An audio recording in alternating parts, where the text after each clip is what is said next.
Hello and welcome to the program. This is the Ecomodernist channel live. I'm Carl Pauls. I'm here with Chris Bergen and our special guest, returning guest, Daniel Chen. You know what? I forgot to prepare a credits read. Daniel, why don't you tell us a little bit about yourself? Hi everyone. I am, as of right now, a PhD student in nuclear engineering at Ontario Tech in Ontario, Canada. And I guess one of my jobs as a PhD student is that I have to TA undergraduate courses. So hence where these slides come from. Uh, Great. Daniel is one of the more interesting guests we've had. He talks about energy policy, especially nuclear and nuclear fuel policy. You can check out our previous broadcast on YouTube at Ecomodernist 1 or the Ecomodernist channel live. I'm going to bring up the chat in a different way than I usually do.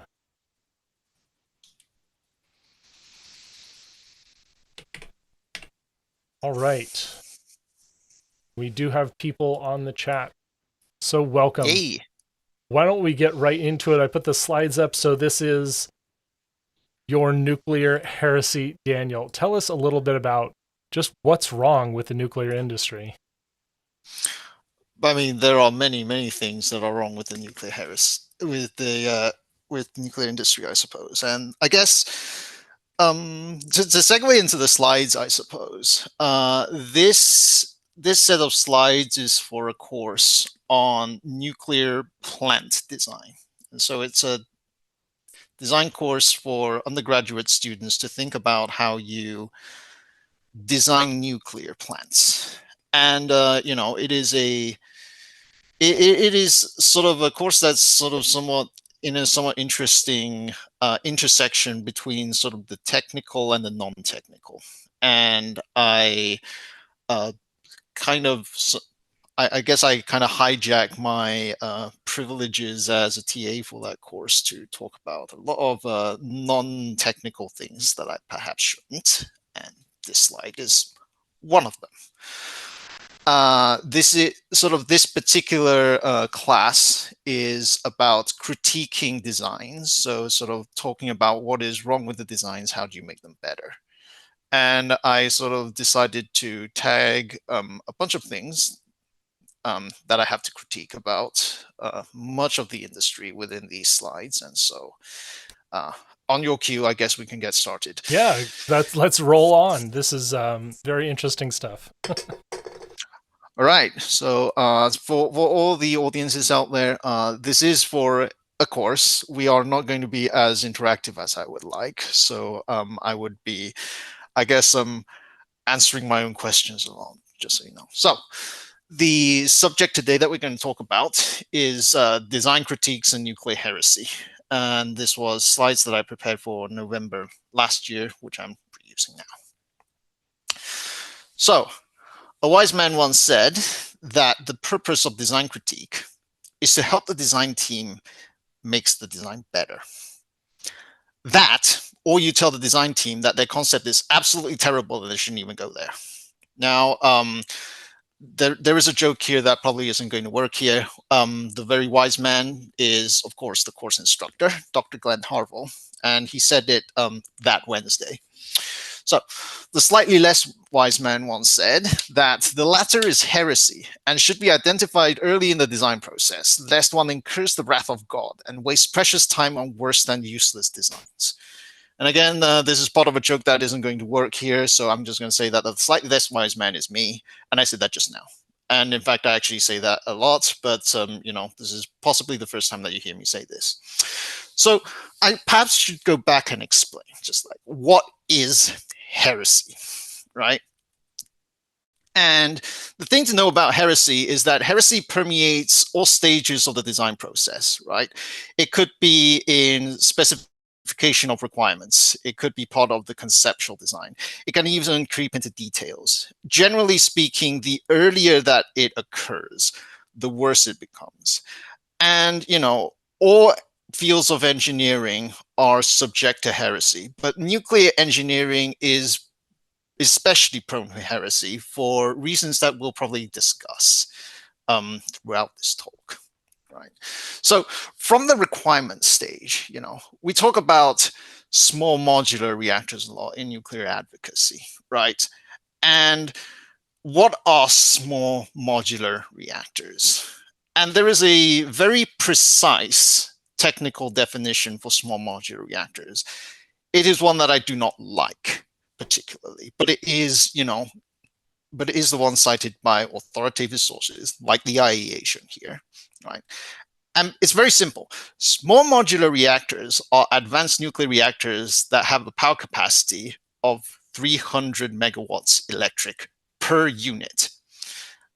Now, the less astute among you might be thinking that this sounds like a perfectly good definition, right? It has numbers, it has units, it sounds reasonably technical. But if you think about it slightly deeper, right? This definition of small modular reactors is actually sort of almost based upon attributes that the reactor doesn't have, namely that it shouldn't generate more than 300 megawatts of electrical power. Which means that there are a lot of ways that you can game the system, right? You can build a big reactor, crank its power down, and it's a small modular reactor, even though volumetrically or by fissile mass it isn't small at all, right? You can, for example, build an extremely cruddy nuclear reactor that is just so inefficient that even though it cranks out a bunch of heat, it doesn't crank out much power. That is by definition a small modular reactor, right? And in fact, this isn't just kind of hypothetical stuff that I'm talking about. There are real world examples. This is the stuff that a lot of nuclear advocates are sort of extremely excited about. This is the AP300, right? It is a small modular reactor. Westinghouse says that it is advanced, right? Based on existing technologies, passive safety, all the stuff that you talk about, right? And at the end of the day, don't take my word for it. This is their CEO saying this. It is no more and no less than an AP1000 with one steam generator instead of two. All right. So basically, by actively taking away functionality from a reactor, you ended up with a more quote unquote advanced design, which is ridiculous, at least in my opinion. Right. In concept, right, during the conceptual stages of the of nuclear reactor design, heresies can creep in as well, right? There is the integral molten salt reactor, which is being developed by Moltex, right? Which a lot of people are very excited about. It's a molten salt reactor that sounds new and awesome, right? And not the old cruddy technologies that we have, right? And it's an integral molten salt reactor.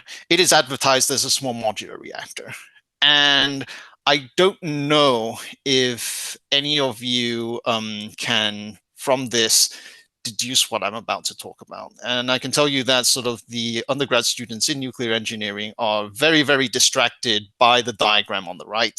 In fact, the thing that is actually wrong is the stuff on the left. So you have an integral. Yeah, where's the modules? You have an integral molten salt reactor that is advertised as being small and modular, right?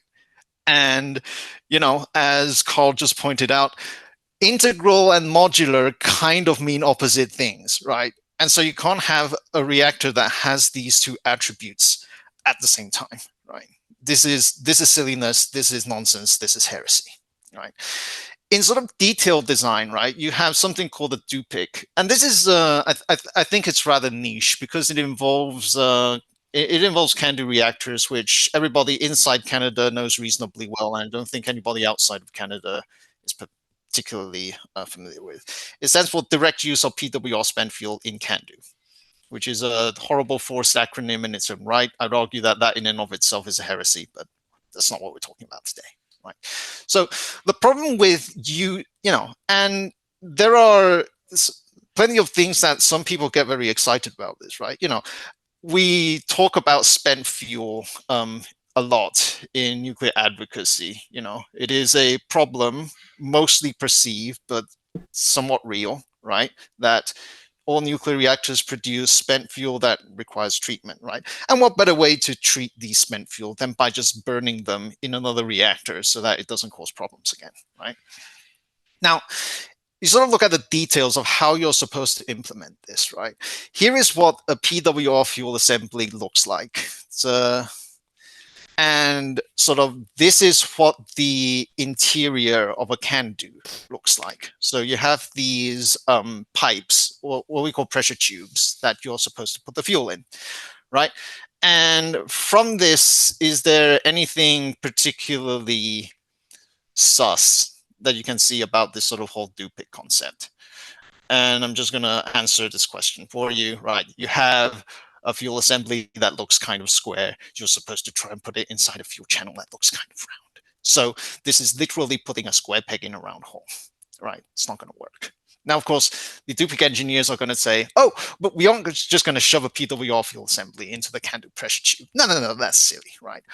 Obviously, what we're going to do is declad the fuel, oxides the pellets to get rid of all those outfits, repress and resinter the highly radioactive pellets, seal them into a can-do cladding, arrange them into a 37-element bundle. Then we're going to put them in the pressure tube, right? See, we're not that stupid. So what sort of from this sort of very high level description of the process, what do you think could be wrong? Well, the answer is, of course, that the D in DUPIC, as mentioned earlier, stands for direct. And you'll notice that all these steps that you need to go through to get there is painfully indirect. Sounds like reprocessing. It almost sounds like reprocessing, doesn't it? Right? And so, conclusion is that there are heretics everywhere, right? There are some very, very smart people, very sort of well-regarded companies and companies and people who come up with very, very silly ideas, right? So going back to what the wise man said, the purpose of design critique is to make the design team make a better design. That or you tell them that their concept is absolutely terrible and they shouldn't even go there. And the thing that I kind of want to impress upon both the students and now the audience here is that as slightly wise people, we should learn to do this more often. We should be brave. We should see nonsense for what it is and call it out as such. Fear not your elders and betters. It doesn't matter if they are old or inexperienced or, have more knowledge, go to better universities than you do. If they're speaking nonsense, they're speaking nonsense, and we should call them out on it. Purge the heretics. And that's kind of my message for these slides. And as a segue to sort of the main theme of today's show, I suppose, I have this sort of list of questions that I asked the students to think about and which we will discuss in short time, right? So sort of first, as a general theme, why is there an integral molten salt reactor at all, right? Why is it not just a molten salt reactor? And in fact, why is it that integral SMR designs, despite being nonsense by construction, is starting to proliferate, right? You have the, Oklo is an integral design. Oklo is an integral design. There are various NuScale claims that they can be an integral type design. Recently, then, this made me very, very, very sad. Flibe Energy is talking about creating integral designs. Why are integral designs picking up steam despite being complete nonsense, right? And second of all, why does the DUPIC exist, right? And this can be divided into two parts. Why do the Koreans not just reprocess LWR fuel, right? And second of all, why does the can-do reactor invite so much heresy, despite the fact that can-dos are not inherently heretical reactors?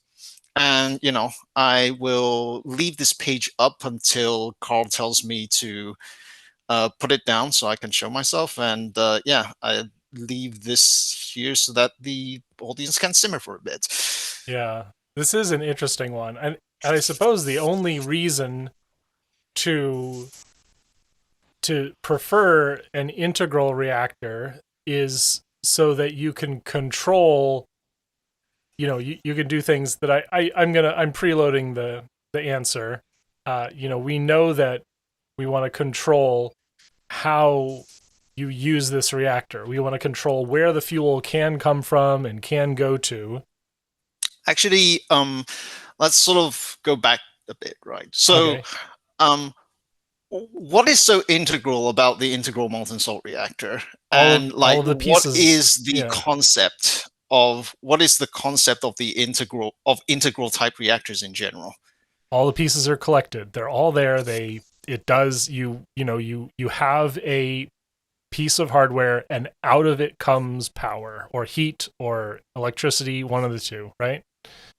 I mean, all nuclear reactors, all nuclear plants are kind of like that, right? Well, but You know, they're a not can do. divisible in this case, right? Okay, so what is so integral about the integral molten salt reactor is this, right?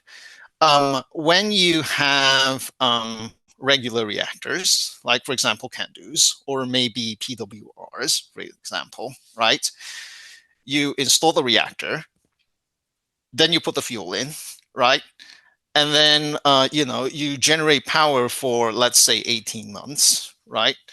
After 18 months, you stop the reactor, you open the lid, you take the spent fuel out, you put new fuel back in, you restart the reactor for another 18 months, and this cycle carries on, right? Mm-hmm. With an integral type reactor, right, you put the fuel in the reactor, then you put the reactor into your power plant, right? It generates power for 5 to 10 years, depending on vendor and design. After you finish up using the fuel, you take the entire reactor out of the plant, and then you throw the entire reactor into your high level into your high level waste repository, wherever that might be. To use an analogy, right? Let's suppose instead of reactors, let's use cars, right? So you have an SM car, shall we call it, right? Basically, what the SM car is selling is that instead of every few days you go to the gas station to have your tank refueled, right? Instead, it's every few weeks you throw the entire car away, you scrap it, and the car vendor is going to give you a new car. Sort of like, That is an integral type reactor. yeah. If you could reload it like we reload a Tesla by plugging in, if you could plug in molten salt fuel and we're allowed to take the molten salt fuel away, maybe that would count. Would that work? So this is kind of the where some lines get blurred a bit, I guess. Right. It's kind of like if you bought a Tesla, right? Instead of fast charging, what you did is you left your entire vehicle, right, at the parking lot. And then Tesla guarantees that in the same parking lot, you will just find a new vehicle, right, that you'll access with your keys, and then you just drive that new vehicle home, pretending that it's your old one. Like All the new one is never charging. a rental bike. Like you go put your Yeah. dollar in and take the rental bike away. And that one's electric Yes. powered. Okay, there we go. That's It's the sort of yeah. the entire crux of the integral type designs is that you don't own the fuel. You don't even own the reactor, right? It is on loan to you, supposedly for your benefit. Do you trust them? Mm-hmm. As opposed to modular, which is if you need a new steam generator, you get a new steam generator. Don't have to throw the whole reactor away. You fix it, you add it back into the energy flow, and you add on another, steam generator if you need more steam. You add it on another reactor vessel if you need another heat source. This is this correct? That's the actual modular approach, right? This is what the modular means in English, right? But you see, nuclear engineers don't speak English. they speak nuclear jargon, and in nuclear jargon, there is no such thing as a modular reactor. There is just a small modular reactor, and the only criteria for being a small modular reactor is if your reactor generates less than 300 megawatts of electrical power. Which means that any reactor can be a small modular reactor, regardless of whether they are small in the regular English sense, regardless of whether they are modular in the regular English sense, right? You can have an ABWR that is a small modular reactor. All you have to do is make sure that your ABWR doesn't generate electrical power at all. Then it generates less than 300 megawatts of electrical power by definition. Mm-hmm. Therefore, it's an SMR. It's like my electric bike. My electric bike came from the factory at 750 watts. Yes. They don't know that I can turn it up to 5,000 watts. It still qualifies as a class 2 bicycle until I snip the wire and turn up the settings, and then it's a full power bike. Yes, exactly. Oh, that's great. And this is the kind of industry nonsense that happens, right? At some point we're going to get to a situation where you can buy an SMR and then you can download a DLC that makes it into a gigawatt reactor. Only if you ask the NRC, pretty please, can I uprate my reactor by 300%? Yep. Right? Oh. So this does remind me a little bit of another heresy that that has been confronted in my circle, and that's Jim Conca loves to talk about how awful the Yucca Mountain project was. And his criticism of it is that, we have this politically assigned location and we are told to engineer it and make it workable. And so they did. And so they made this incredibly layered, containment vessel, and they have all sorts of engineering to handle the water that was inundating the site and access to the site. And of course, you have this wonderful retrievability requirement.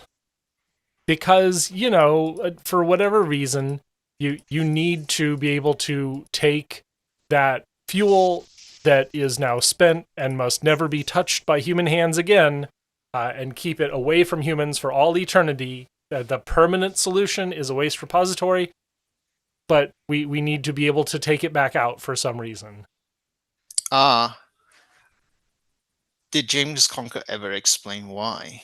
Or did anyone ever explain why? I mean, maybe so that we can have 4th generation fuel. Is that right? Well, okay. So put a pin on that, right? Let's go to possibly the easiest question to answer on this slide. Why do the Koreans not just reprocess LWR fuel? Well, that would be reprocessing. That would be, taking the plutonium and U-235 that's left and making MOX fuel out of it. And then you have a bit of 238 that you're not going to be able to use. And you have a few fission products, and it's a bunch of mess. What's the problem? All right. So the main problem for the Koreans is that they're not allowed to. The US does not allow them to, right? Huh. Now, the reason why the US doesn't allow the Koreans to do this is because plutonium is first of all chemically different from chemically different from the uranium, and indeed anything else in that reactor, right? And secondly, once you extract it and purify it, in principle, you can build a nuclear weapon, right? So essentially, regulators, especially both international regulators, the IAEA, and US nuclear regulators, fundamentally do not like people playing with their spent fuel, right? And so basically what the DUPIC is that it allows you to reuse the spent fuel in a way that does not require you to take away the fission products. And the fission products are important because they're there, they're radioactive, they will kill you if you tried anything funny with your fuel, right?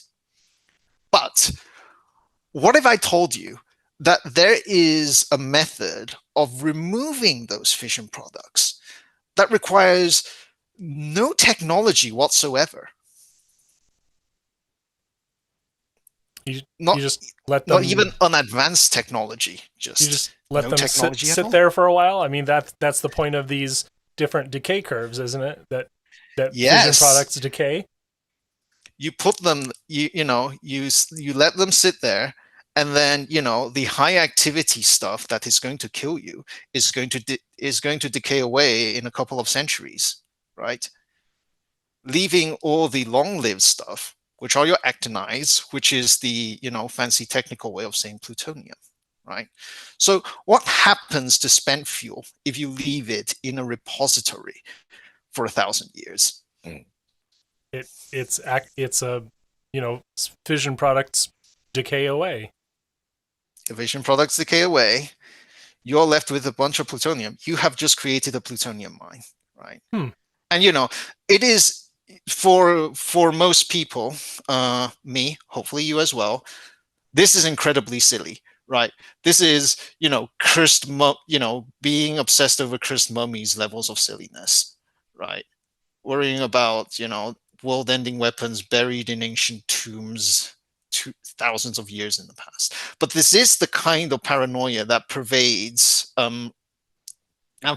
both safeguard people and nuclear safety people, right? Right. Because And this is why, if it's yeah, buried, it's buried yeah, what half a kilometer down, more 600 meters down.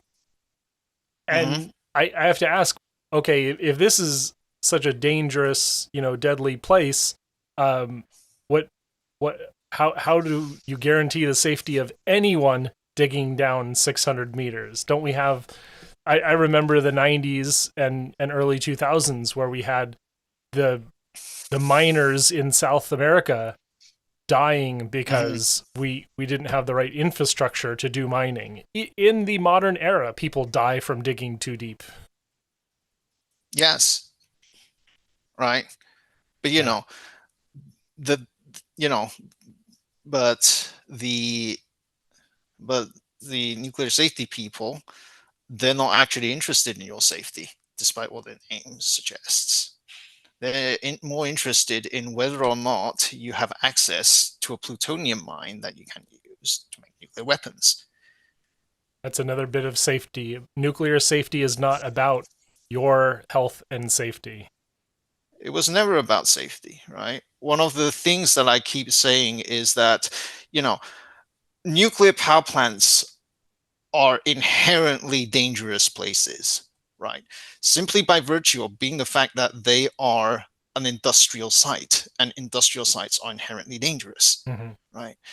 But for that, um, you know, the radiation in nuclear power plants is the least likely hazard to kill you, Mm-hmm. right? The last And death that we had a death and in I the nuclear would, industry in the United States in the last 5 of course years. you do, And it of course you do, was right? in the loading zone of 3 Mile Island 1, a reactor that was shut down. Yes. I mean, it's like all kinds of things will kill you in a nuclear plant. You have hot steam, high pressure steam, things that can fall on your head, things that your head can fall on top of, right? All of those things will kill you, right? But and of all those things, like nuclear radiation is not an outstanding hazard. And since we're on the topic of nuclear heresies, I would argue that it should be. Because if it is not, then why on earth are we having more and more stringent restrictions on something that doesn't actually kill people when there are a bunch of other things that actually do kill people in your nuclear power plant? I'm going to take the opportunity and I'm going to shout out John Kutch because he gave exactly Mhm. this talk at the conclusion of the Thorium conference this year.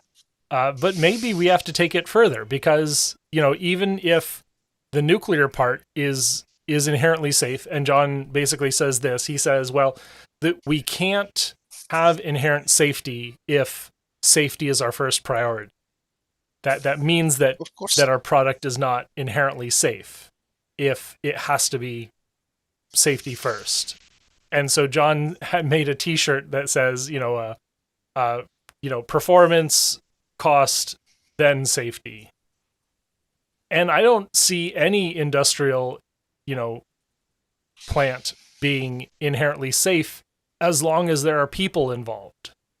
So is that the future? Is where we have an integral reactor that no one's hands are allowed to go inside, and is that a part of the inherent safety solution?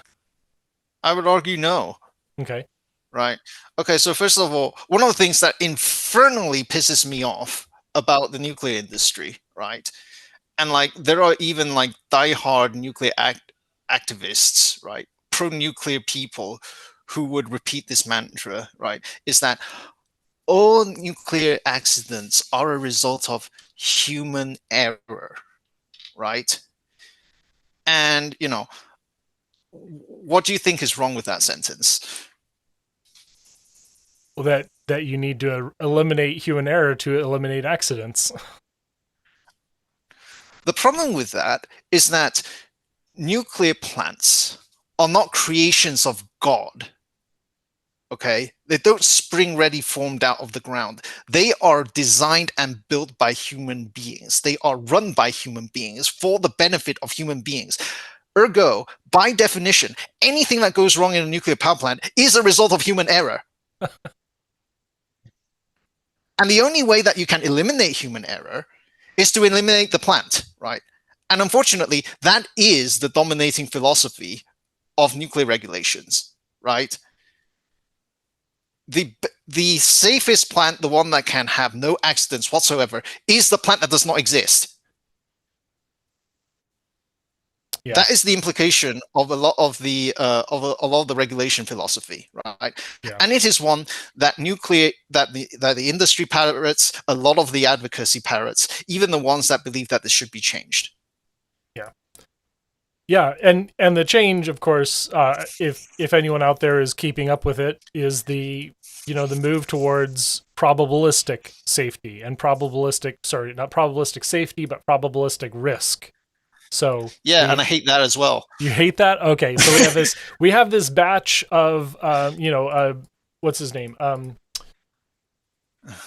It is not Jim Conca, the climate lobby advocate, nuclear. Mm-hmm.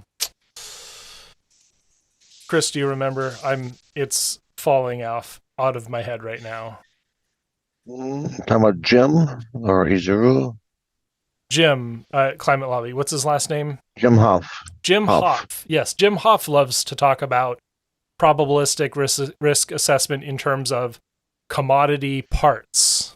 You can't destructively test every commodity part that comes in, and so of course we can't use commodity parts. We have to use these over-engineered things that get, certified and retested. But if we bought a batch of a million, I would argue that it's go ahead.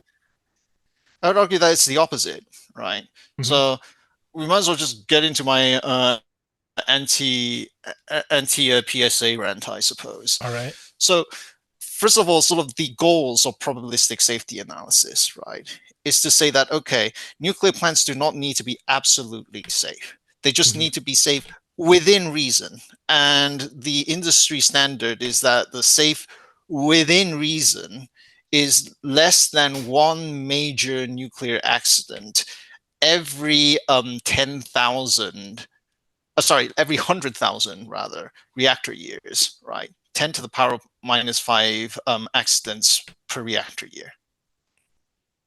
All right. Now the problem with that number, right, is that let's say optimistically that global nuclear capacity becomes on the order of 1 terawatt, right? So in other words, let's say that you have about 1,000 big reactors running worldwide, right?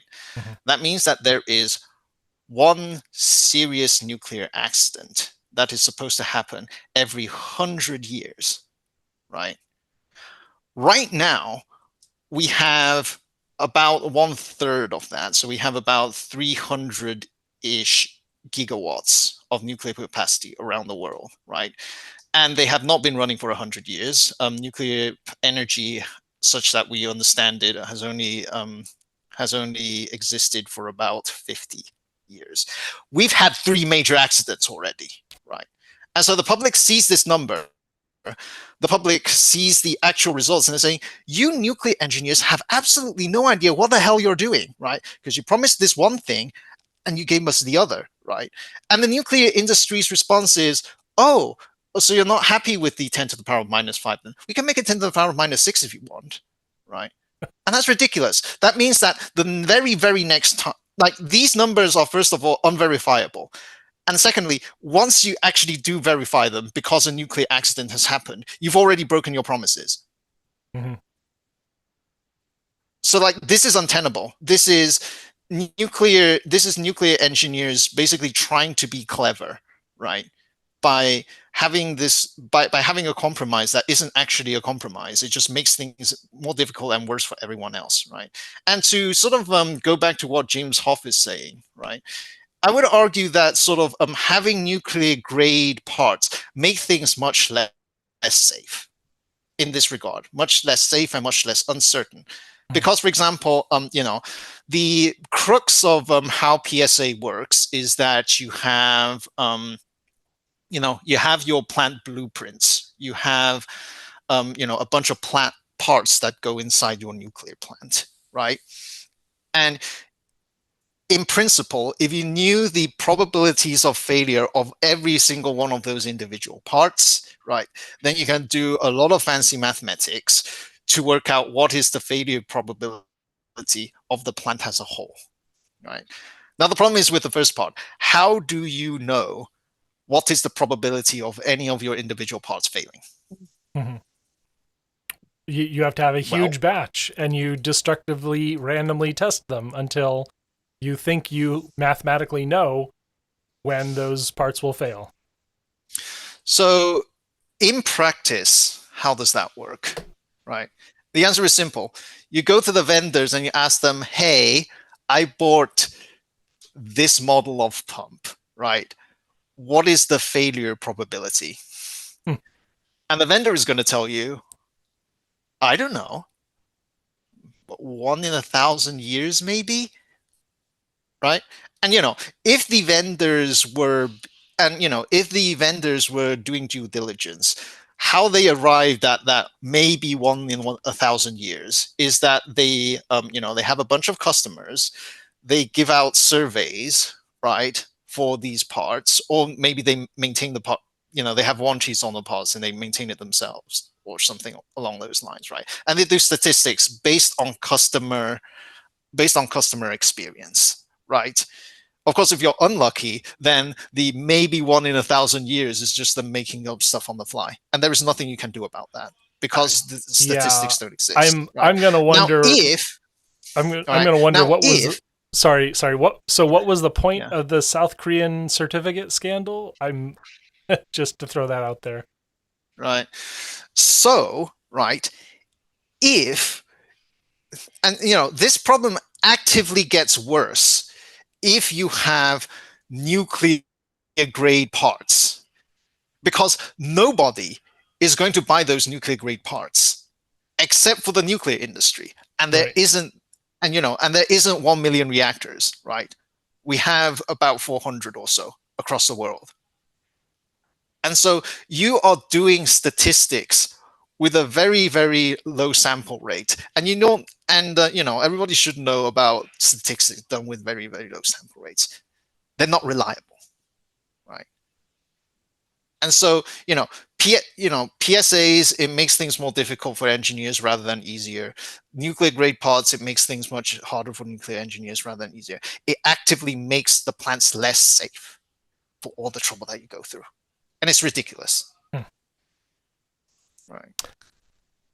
But sort of to get on topic, I suppose, why?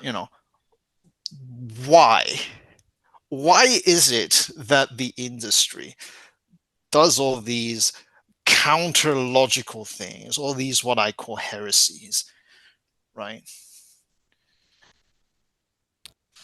Is it? Why?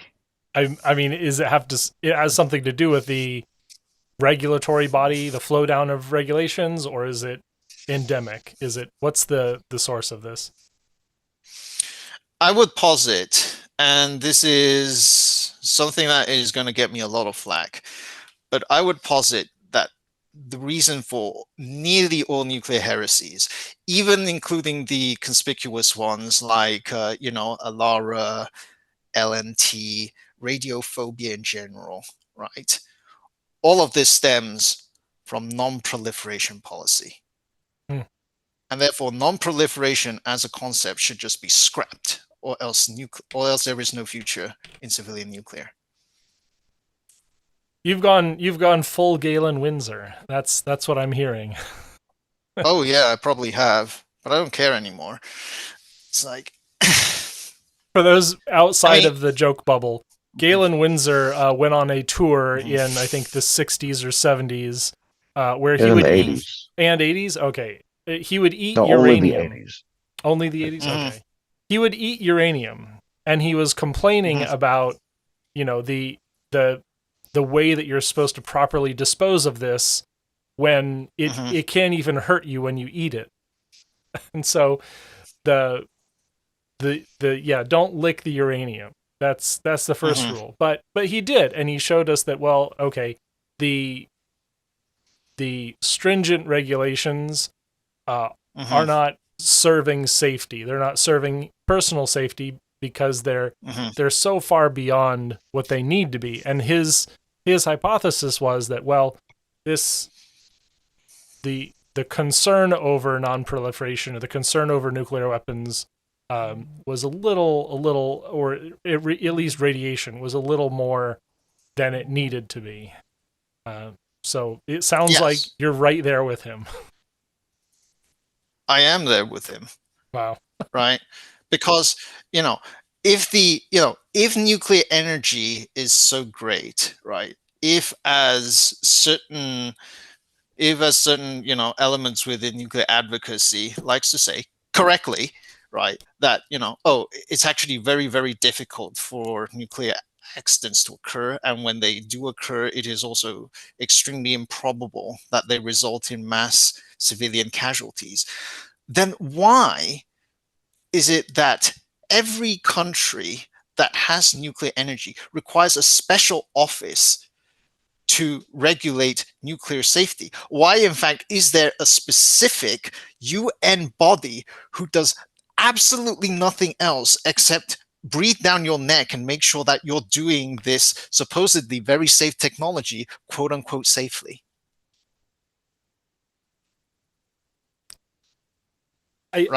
Yeah, go ahead. There are, to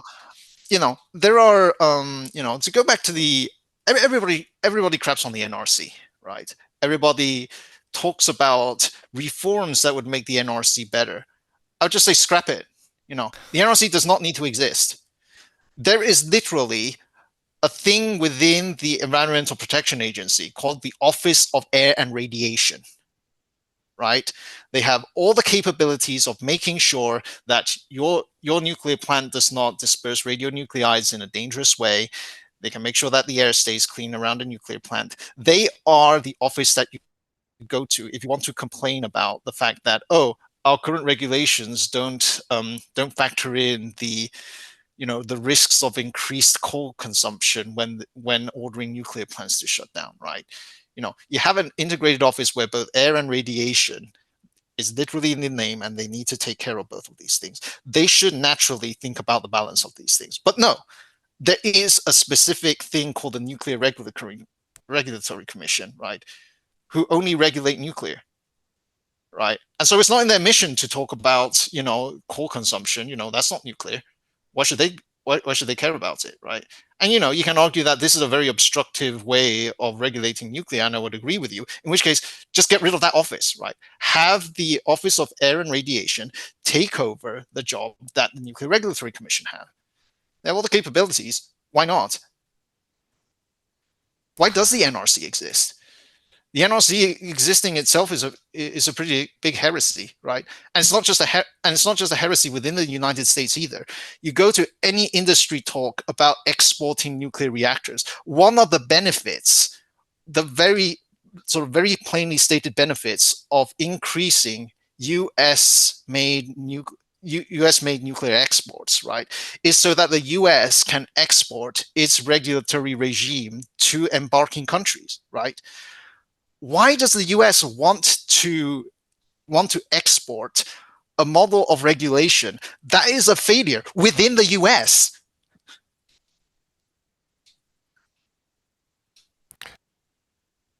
I will remind the audience, the opinions here are those of our guest and cannot be endorsed by any other group here. But that's no. Yeah. It can be endorsed, right? It doesn't have to be. I would very much prefer if you did endorse it, but I will perfectly understand if you don't. Right. Oh, I'm an engineer. I like being precise. Right. So we kind of had a little bit of an intro plan where I get around to the normie side of nuclear regulation and non-proliferation, and there is this narrative of why it exists, and we got heated for just a moment. By the way, should I sort of put down my slides now, or do you want them there? I leave them there because sure. I can configure the broadcast on my side. I have a screen that's just your slides, and I have a screen that's just your picture, and I can mix them however I need to.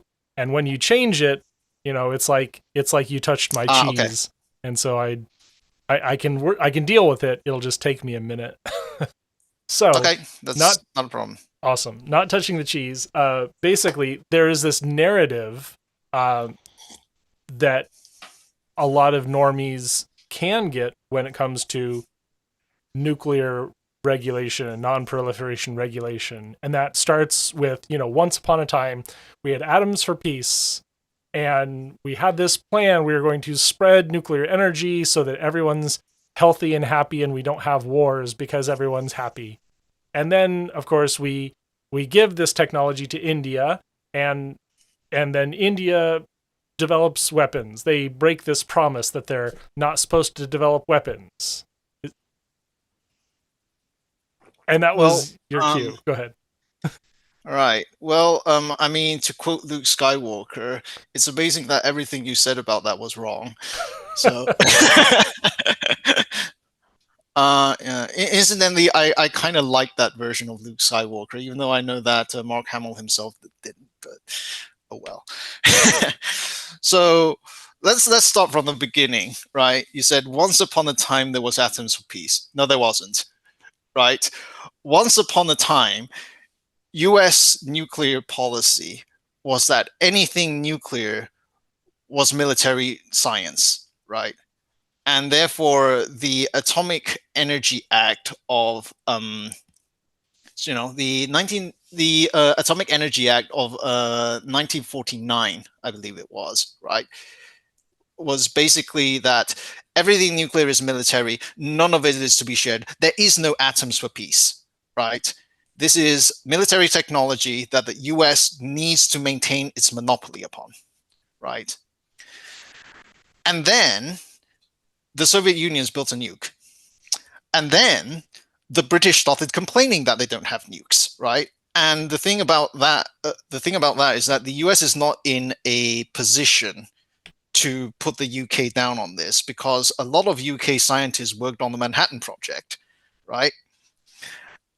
And then you had France complaining that they don't have nukes either, right? And so faced with all of this, there was a new US Atomic Energy Act of 1958, right? Which basically said, all right, we are going to, we are going to go through atomic sciences. We're going to make sure that, the safe parts of nuclear energy, but only the safe parts, right, are exported. And, they're still kind of under, it's still kind of the idea is that, it's still supposed to be a US monopoly. It's just that, we're shouldering the white man's burden, right? We're going to make, we're going to make sure that everybody benefits from this technology, but we're going to make sure that they do it safely. And we're going to call it Atoms for Peace, right? Because everybody loves peace. And that is the genesis of Atoms for Peace, right? Now, of course, long story short is that, well, nobody bought it, right?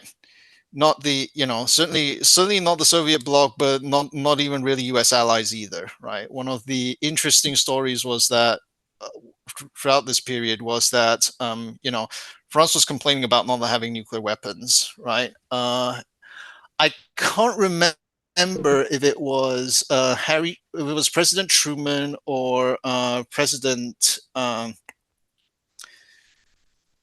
think it was Truman. Yeah, basically Truman went to meet Charles de Gaulle and said that France doesn't need nuclear weapons. We're gonna put, if you're concerned about the Soviets, we're gonna put you under our nuclear umbrella, right? We're gonna make sure that that you are protected with our missiles, right? So you don't need to go through the trouble of building those missiles or maintaining them or make sure that they're battle ready. We're going to do all the hard work for you. And Charles de Gaulle said, oh, yeah. So what that means is that you're going to risk New York getting bombed by the Soviets, right, to protect Paris. And President Harry Truman said, and then Charles de Gaulle said, nukes it is, right? And so essentially nobody bought this, nobody bought this Atoms for Peace, right? Namely because it's still just a few countries waving their nukes over everybody's heads. And so, that's when you started having people talking about the non-proliferation treaty, right? Mm-hmm. And there is a lot of tension within the non-proliferation treaty, right? There are, the non-weapon states, they're thinking that, all right, we already don't have nuclear weapons, right? So it is not really our obligation to make sure that the world is nuclear weapons free. It is the obligation of the countries that already have them. Which makes sense if you think about it, right? But of course, first of all, the weapon states obviously think that no, we are perfectly happy with our nukes, right? It is all you lesser humans who are supposed to not covet our technologies, right? And then secondly, sort of even within the non-nuclear weapon states, especially Ireland, for reasons that I don't quite understand. But sort of Ireland and a bunch of other, mostly European countries as well, they would obviously want nobody to have nuclear weapons, right? But if the weapon states are not willing to give up their nuclear weapons, then there is a camp within the non-weapon states that non-weapon states should just not have nuclear weapons, right? Even if the weapon states don't give up theirs, right? And so there is a tensions all around. There are lots and lots of different opinions about the legality of nuclear weapons in general and who should own them, right? And so it is within sort of this context that the NPT, the non-proliferation treaty, was drafted, right? It's sort of trying to please. It is sort of a treaty that's sort of trying to please everyone, but it kind of ends up pleasing nobody, right? And one of the ways that infernally pissed off a lot of countries, including India, which we'll get to, is that the NPT basically says that there is a world of nuclear haves and nuclear have-nots. There are 5 countries that are just allowed to have nuclear weapons, right? With no further qualifications, right? They aren't, they aren't democracies. They aren't really highly industrialized states. China certainly wasn't an industrialized state back then, right? They are allowed to have nuclear weapons by virtue of the fact that they got nuclear weapons before 1959, right? And then there's everybody else. And everybody else needs to listen to these 5 states because they have nukes you must obey. And within this context, it is when India basically stood up and said, this ain't fair, right?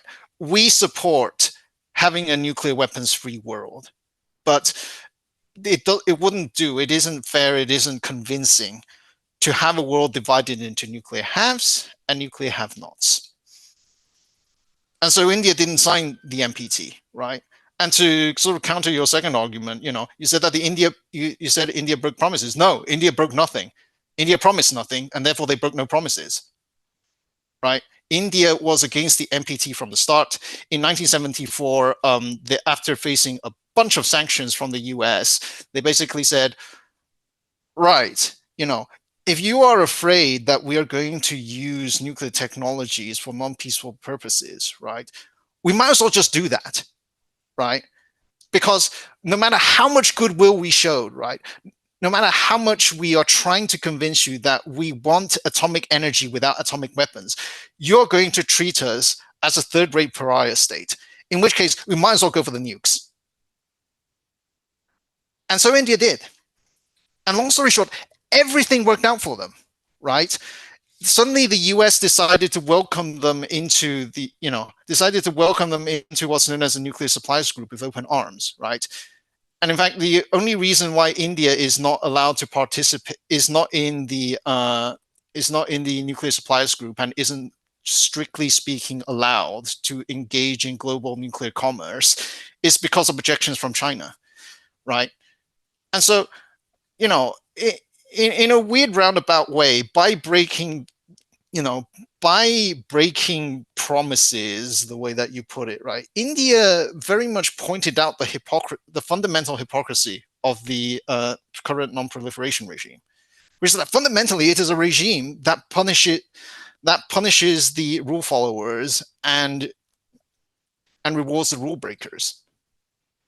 And the quicker you can break those rules, the more blatantly you break those rules, the better things work out for you, right? And so on this basis, right, you have countries like North Korea, like Iran. They're called rogue states. Their leaders are considered irrational because they want to pursue nuclear weapons. They're not irrational at all. They are hyper-rational, right? If you want nukes, get them, and get them early, and get loads of them, right?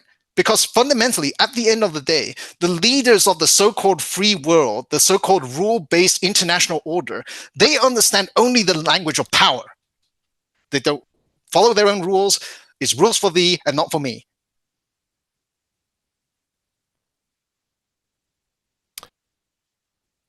Amazing. This so if Iran and the whole reason for the Iran agreement, the Obama-led idea that Iran could re-enter our trade network, was so that they would not pursue weapons. And, that combined with the traditional regime of inspections looked like it was working.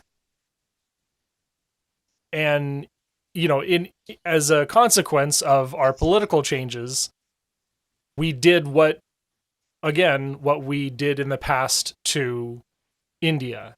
And so the action of withdrawing from the JCPOA means that Iran is probably going to get nukes. Is that more or less correct? Yeah, and one of those countries, right, is considered a rogue state with irrational leaders. Which one is it exactly? I think everyone here is going to agree. Who is the rogue state with the irrational leader, right? And I'm not saying moral leader or democratic leader or anything like that. No. Which is the country with the rational leader? Oh, I don't think any of our leaders look very rational lately, but that's a different discussion. Which is it's obviously America is irrational right here. Yeah, it's kind of why I dislike, sort of going off on a political tangent, I suppose. It's kind of why I hate discussions about rogue states. What is a rogue state? I come from a state that basically no one agrees exists, right? It talks about things that people don't like. It talks about a bunch of things, namely its own existence, that people don't like talking about. It causes a bunch of trouble, right? It is also the most functional democracy in Asia. It is also the place where all your silicon chips come from, right? So, I'm from a rogue state. I'm a rogue actor, I guess. A rogue stateless actor, as they say. So yeah, and also into nuclear technology. So yeah, that's why you're in Canada. Yes, I'm in Canada. Oh well, let's continue with this narrative. You've thoroughly trashed the India bad narrative, but following that, of course, Pakistan got nuclear weapons. I have this whole narrative from the Carnegie Endowment that describes how the timeline of AQ Khan and Pakistan getting weapons and giving technology to China and stealing technology from was it Urenco or UNESCO, one of the UN nuclear probably Urenco. Urenco is not a UN site. In fact, the UN doesn't have the IAEA does not participate in civilian nuclear activities as such, which is another reason why they shouldn't exist. But oh well. But yeah, you were going on. You were saying you were talking about AQ Khan. Go on. Yeah. So the accusation that he stole this technology, he sold it to North Korea, and that's why North Korea has the atomic bomb. Yeah, I mean, there is no shortage of places that North Korea can get nukes. Should they want to. And that's kind of the whole reason why this is so ridiculous, right? At the end of the day, to get a viable nuclear weapons program, you need kilograms of fissile materials, essentially, right? In contrast, to start a civilian nuclear program, in fact, just to start one civilian nuclear reactor, you need hundreds of tons, right? And so, at the end of the day, if any country is serious about making a weapons program, they just start a weapons program. Yeah, it's pretty obvious. Why would I bother getting orders of magnitude more materials, more technology, more personnel than is worth the bother, right? If all I want is nukes, right? And yet the entire sort of non-proliferation logic works in the opposite of that, right? And so you have, you're trying to restrict, you're trying to stop the proliferation of nuclear weapons by restricting civilian technologies. It does not make sense.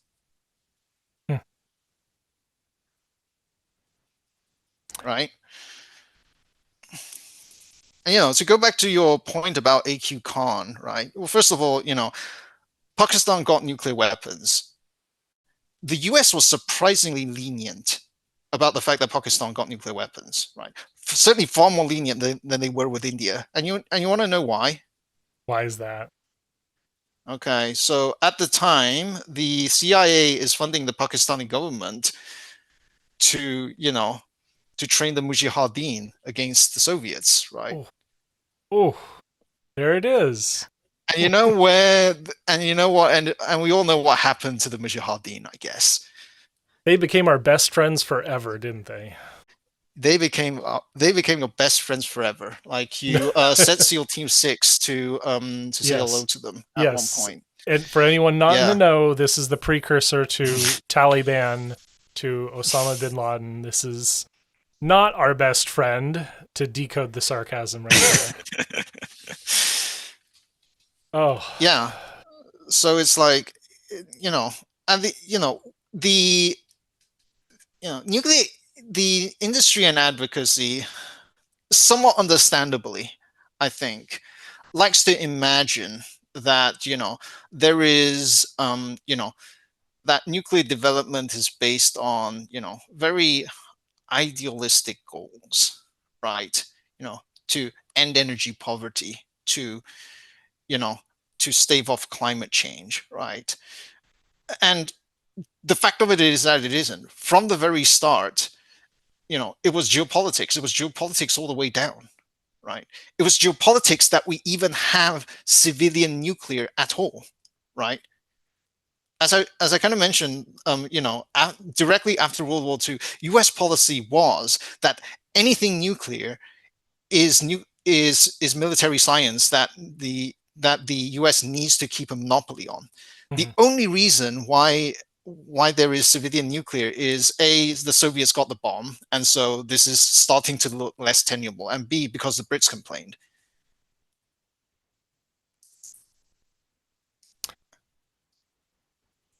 That's a whole mood, and I could probably take this in 100 different directions, but I guess the different sentiment in that this is something I said prior to joining the nuclear industry as well. We get to break the rules in America, sort of for the reason that you say we do, because we had weapons, and so we get to have weapons. And things like Watts Bar 2 exist. Sorry, not Watts Bar 2. Watts Bar 1 does this, where they take TP bars. They take hydrogen and activate it. They make it tritium for use in nuclear weapons. And we have all these regulations about exactly how much the TVA can charge the taxpayer for the privilege of making weapons material and sending it up to Savannah River, I think, to process it and to put it in our weapons. And that is, I am guessing, at this time, less than it actually costs to do that. So we have gone from this regulation that has, under the guise of non-proliferation or not profiting from nuclear weapons, to, I don't know, is this actually costing TVA more because it's producing weapons? Because this, you can look at the capacity factor of Watts Bar. It's not up to the standard of the rest of the industry. So is this impacting us? Is it actually making nuclear energy more expensive, and we're not even being fairly compensated for this work? I don't know. I mean, it's funny that you bring up tritium, right? Because here in Canada, first of all, the CANDU's by virtue of using heavy water, right? So I guess there's a bit of technical background, I suppose. The whole reason why you get tritium inside nuclear reactors is that you have hydrogen, which is a proton, right? And then you have a bunch of neutrons flying around your reactor, and so by chance, one of them hits your proton, and then another hits your proton, and then hey presto, you have tritium, right? By virtue of using heavy water, like CANDU is already halfway there. All the hydrogen in there already consists of a proton and a neutron, and so it needs one extra neutron instead of two to get tritium. And as a result, CANDUs produce a whole bunch of tritium that is a big headache for all kinds of people because supposedly because of its radiation hazards, right? But as you mentioned, it is, Canada kind of is required to keep tabs on the tritium that it removes as part of normal operations from their CANDU reactors. And ostensibly, this is a safety issue. Sometimes this also gets excused by the fact that tritium is, in principle, future fusion fuel, right? But I do strongly suspect that the reason why Canada is required to keep such a strong trap on all their tritium, which is basically useless and kind of a hazard, is because, of concerns over weapons proliferation, right? Right. And Yeah. incidentally, this is something that this is a really weird tangent to go on, I suppose, but this is something that the fusion industry would do well to take note, I guess, because a lot of the sort of the way that fusion is marketed, I suppose, is that our reactors don't blow up like a nuclear bomb. In fact, our reactors have nothing to do with the nuclear bomb. Yes, it has nothing to do with a nuclear bomb because so far fusion reactors don't work. Once they do work, you'd be shipping tons and tons of tritium around the globe, right? You'd be shipping a lot of deuterium around the globe, which is already a controlled substance, by the way. It's just not talked about as much because no one really uses deuterium anyway, except for CANDUs. So yeah, once fusion reactors get working again, people are going to start seeing that, oh, actually, quite apart from all the technical issues that fusion has, right, it is also a proliferation headache, and therefore incurs the wrath of the IEA, and therefore we shouldn't use them.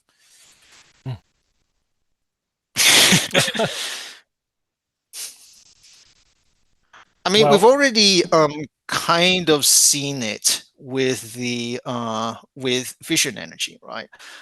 I don't know about you, but I am old enough to remember when what the industry and advocacy was so excited about wasn't these SMRs. It was Gen 4 reactors. Mhm. And Gen 4 reactors, they are marketing buzz terms as well. But unlike SMRs, they are marketing buzzword that made sense. These are fundamentally new types of reactors that offer new features that light water reactors and CANDUs don't have, right? Unfortunately, for the Gen 4 reactors, one of their features was reuse of spent fuel. And so, the non-proliferation people didn't like that. And so they said, no, that can't be an advertised feature, right? Some of these other features, for example, high temperature, high temperature, low pressure operations, those require higher enrichments. And, the non-proliferation people said, no, you can't have those either, right? And essentially, Gen 4 was just like feature after feature became bugs in the eyes of those in power. And so those features are sort of stripped away one by one until you got to, right, increased safety, whatever the hell that is, and supposedly reduced cost because your reactors are smaller or less powerful, really, but, advertised as being smaller. And at that point, that is when your Gen 4s became your SMRs and Heresy as a result. Well, this has been amazing. The guest is Daniel Chen, nuclear or physics, nuclear energy professor. What is your department? Is it nuclear energy or physics? Nuclear engineering. I don't do nuclear physics. Sorry. Right. Daniel Chen, a lecturer of nuclear engineering and great opinion haver, great person to have on to talk about the nuclear heresies. This has been the Ecomodernist channel live. You can check us out every Sunday at 10 a.m. Pacific, 1 p.m. Eastern, right here on the Ecomodernist channel on YouTube. That's Ecomodernist 1. You can also find this on my personal Twitter. On my personal Twitter handle is Carl Alex Pauls, Carl with a K. And you can find us on Twitch at twitch.tv/soyaddle or soyaddle.tv. And of course, you can find us on Facebook at the Ecomodernist Society of North America. You can support us by finding the Ecomodernist channel on patreon.com and visit us to organize on Facebook at the Ecomodernist channel or visit our website at esna.earth. Remember, the mission's first, peace and justice will follow.